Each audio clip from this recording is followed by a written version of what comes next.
کفار مسلط ہم پہ ہوئے، اسلام سے جب ہم دور ہوئے۔ جتنے مذاہب آئے اس کے بعد ابراہیم کی اولاد میں سے آئے۔ اب ضمنی طور پہ بات آئی ہے تو کہہ دیتا ہوں، بعد ایسے گمراہ اور جاہل لوگ اس وقت معاشرے کے اندر موجود ہیں جنہوں نے علل اعلان کہہ دیا ہے نعوذ باللہ نعوذ باللہ، پتہ نہیں کس قسم کی حکمرانوں کی محبت ہوتی ہے، کس قسم کی تقلید میں اندھے ہوتے ہیں۔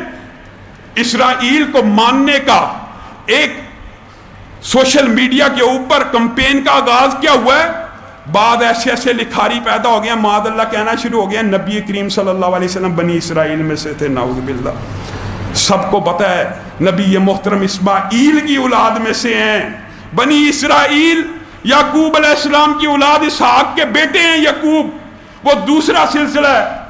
اور پھر کیا کہنا شروع ہو گئے، مفکرین نے کالم لکھے ہیں کہ فلسطین کے اوپر جی یہودیوں کا حق تسلیم کر لینا چاہیے۔ کس وجہ سے؟ وہاں پہ عمر بن خطاب سے پہلے یہودیوں کی حکومت تھی، اللہ تعالیٰ نے قرآن پاک میں یہودیوں کو حکم دیا بیت المقدس کی طرف چلے جاؤ، 40 سال وہ معاشرے میں پھرتے رہے، اللہ نے ان کو رسوا کرنے کے بعد بیت المقدس ان کے حوالے کر دیا، نعوذ باللہ۔ قرآن پاک کی ایک آیت پڑھا ہی نہیں قرآن، تو مفکرین نے استدلال کہاں سے کرنا؟ اللہ رب العزت نے کہا ہے، اردو ترجمہ آپ سن لیجئے، ابراہیم نہ یہودی تھا نہ عیسائی تھا، ابراہیم یک طرفہ تھا، ابراہیم مسلمان تھا، اللہ کہہ رہا ہے قرآن پاک کے اندر۔ اور بیت المقدس کی تعمیر، یہودیوں کی کتاب اٹھائیے، عیسائیوں کی اٹھائیے، مسلمانوں کی، بیت المقدس کو کس نے تعمیر کیا ہے؟ حضرت ابراہیم نے۔ ابراہیم یہودی تھے، یہودیوں کو حق کیسے ہو سکتا ہے؟ ابراہیم عیسائی تھے، عیسائیوں کا حق کیسے ہو سکتا ہے؟ ابراہیم تو اللہ کہہ رہا مسلمان تھے۔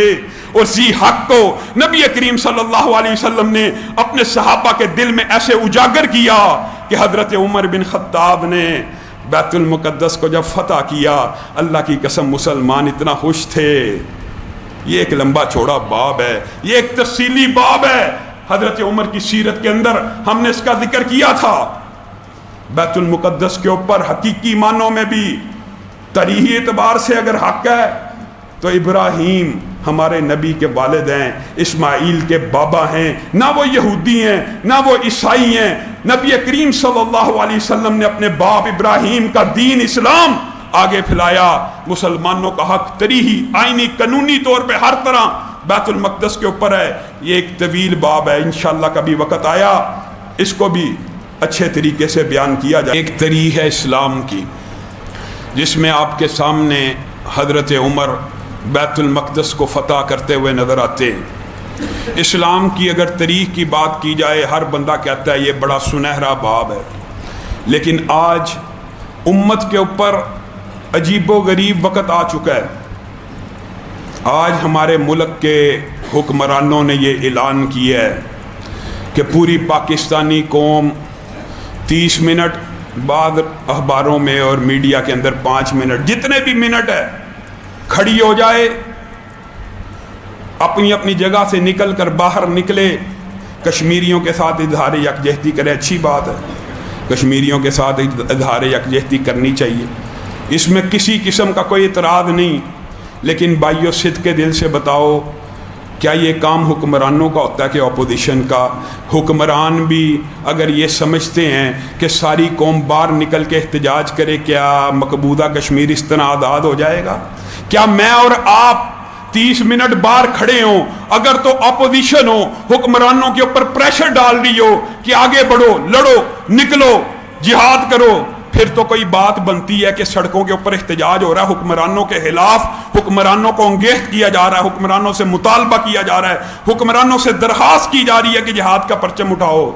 لیکن جب خود حکمران جن کے ہاتھ میں اختیار ہے، جو کام کر سکتے ہیں، جو سپریم کمانڈر ہیں ملک کے، اگر وہی یہی کہنا شروع کر دیں کہ اب کشمیر کا مسئلہ ایسے حل ہوگا، باہر 30 منٹ کھڑے ہو جاتے ہیں۔ اللہ کی قسم 30 منٹ کی کیا بات کرتے ہو تم؟ 30 دن کھڑے ہونے کا کہو اگر کشمیر اس طرح آزاد ہوگا۔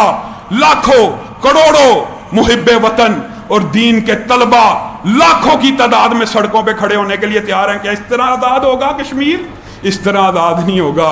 اللہ کی قسم آزاد ہونے کا وہی نسخہ ہے جس طرح عمر نے کروایا, جس طرح صلاح الدین ایوبی نے کروایا. اور صلاح الدین ایوبی کس وقت یاد آ گئے. خدا کی قسم کتنی خوشی کا دن تھا.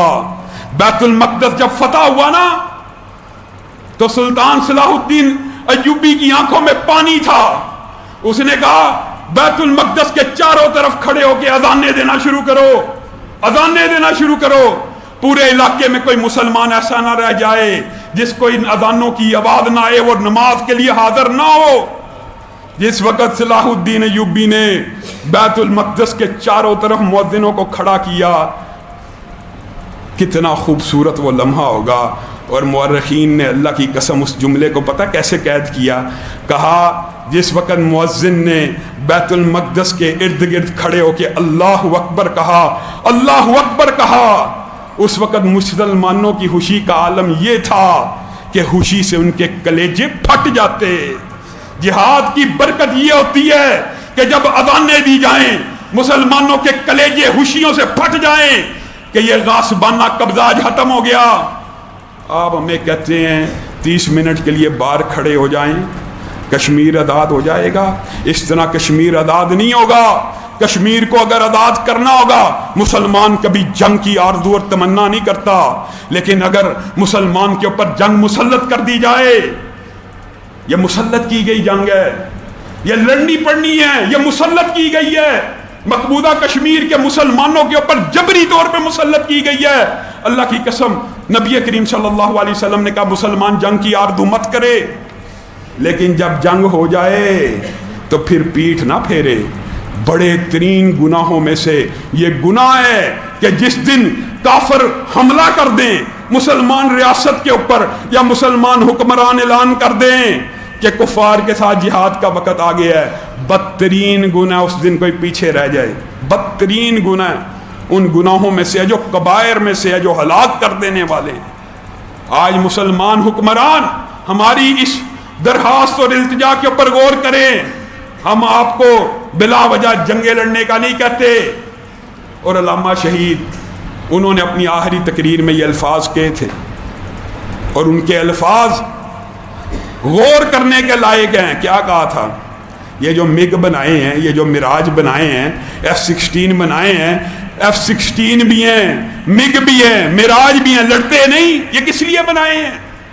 یہ اپنے آپ کو مسئلہ فتح کرنے کے لیے بنائے ہیں, اپنی ہی عوام کو بار بار فتح کرنے کے لیے. یہ علامہ شہید کے الفاظ تھے. ان کے اوپر حکمرانوں کو غور کرنا چاہیے.